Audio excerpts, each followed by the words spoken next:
Hey everybody, what's going on? Welcome to another episode of Concept Car Corner, where we talk about cool concept cars and crazy cool cars. Maybe that'll stick. So, for today's crazy cool car, we have one of my great favorite cars right here, which is the Lamborghini Huracan. This thing is so cool. I don't know what to do. It's been out for a minute, but I still enjoy it. Love to own one day, so let's talk about it. The Lamborghini Huracan is Lamborghini's replacement for the Lamborghini Gallardo in their V10 lineup. The Lamborghini Huracan had its worldwide debut at the Geneva Motor Show in 2014, and then the car was released in the second quarter of 2014. The Huracan, being the Gallardo's successor, has certainly not disappointed in its presentation nor its performance. So much so that within the first month of the Huracan's preview period, Lamborghini received 700 orders, and right before the official launch of the Huracan, more than 1,000 orders were obtained. Wow. Clearly, people were also really hyped about this new Gallardo successor, and as far as its performance was concerned, it surely was not lacking either, because the Huracan became Lamborghini's official race car for motorsport, featuring the Huracan LP620-2 Super Trofeo and the Huracan GT3. So that being said, this thing must be one impressive driving car. So now, more up to date, Huracan is offered in many different models, such as the Huracan itself, Huracan Spider, the Huracan Evo, Huracan Evo Spider, and the Huracan Performante. It's even offered in a Performante Spider. Wow, that's a lot of models for this one car. Pretty cool.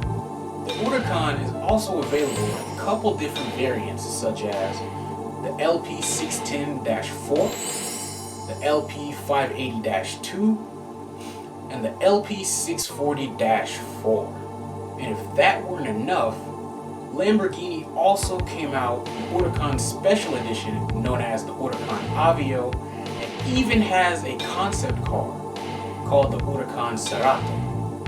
This Huracan is certainly something special. Now on to the performance of this Lambo. For the first variant of this Huracan is the LP610-4, which is the naturally aspirated 5.2-liter V10 engine, making 602 horsepower. This made it to a dual-clutch 7-speed transmission delivered through Lamborghini's all-wheel drive system. Makes 0 to 62 times as quick as 3.4 seconds. Wow, that is quick. The LP610-4 ran flat out, can hit top speeds of up to 201 miles per hour. That's fast. The next variant of the Huracan is the LP580-2 that was released in 2016. 580-2 is the same naturally aspirated 5.2-liter V10 engine, detuned to 572 horsepower, and is run through the same 7-speed dual-clutch transmission into a rear-wheel drive setup that still propels the Huracan from 0 to 62 miles per hour in 3.4 seconds, that reaches a top speed of 199 miles per hour. Wow. Even with the motor detuned and only 2 wheels driving it, it still manages to make 3.4 seconds 0 to 62 times. And you're only losing about 2 miles per hour at the top end? That's incredible.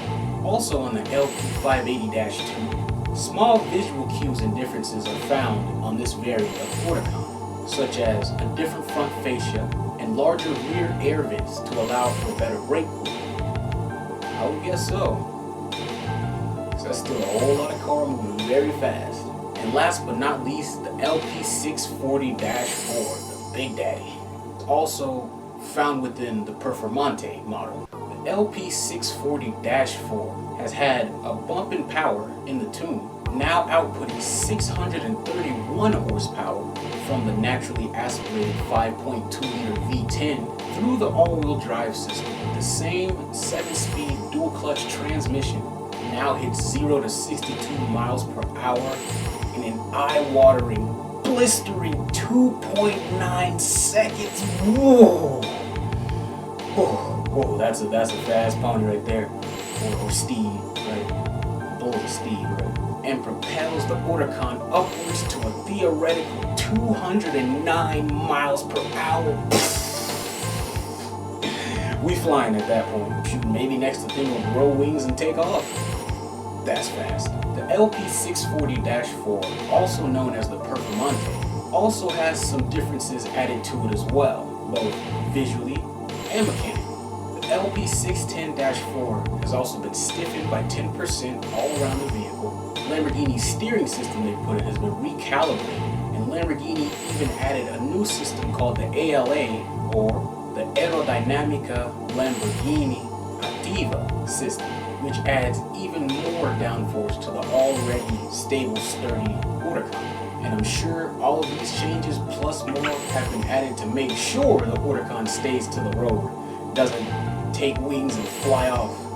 So at this point, we moving, baby, we moving. The Huracan itself is very striking in its visual appeal, as it has a very smooth look over the car, met with many sharp edges and lines all around the vehicle. You can tell this is very much a Lamborghini, from the headlights, front emblem, the smooth fascia, all along the sides to the vents, met by these different sharp angles on the body lines, onto the rear of this raging bull, from the louvers that house that enormous and beautiful naturally aspirated 5.2 liter V10 engine, onto the tail lamps that show a long bar onto a Y shape pointed outward.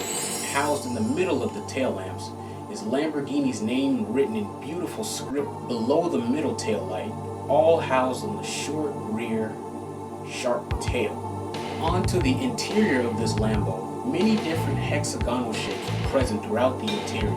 The steering wheel, to the seats, to the dashboard, even the door panels. Interior is finished in gorgeous leathers and Alcantara, carbon fiber, and many beautifully finished aluminum pieces, along with beautiful stitching throughout. The Huracan is truly a beautiful car. It has many variants and has many different ways you can design this vehicle, which makes this truly a very personalizable car for each and every driver. Wow, this thing is incredible. And that's all I've got, guys, on the Lamborghini Huracan. You know, this thing is quite incredible. You know, from the different variants to the different, facial cues and setups. And Lamborghini even went as far as to make this their race car for their motorsport team. This truly must be one incredible vehicle. That being said, thank you all for watching, and let me know, what do you think about the Lamborghini Huracan and its many variants and high, wide range of customizability? Even to the interior, I've seen so many different colors and trim options and just so many different things you can do to this car. Please let me know in the comment section below. Don't forget to like and subscribe. And please have a very wonderful day. Alright.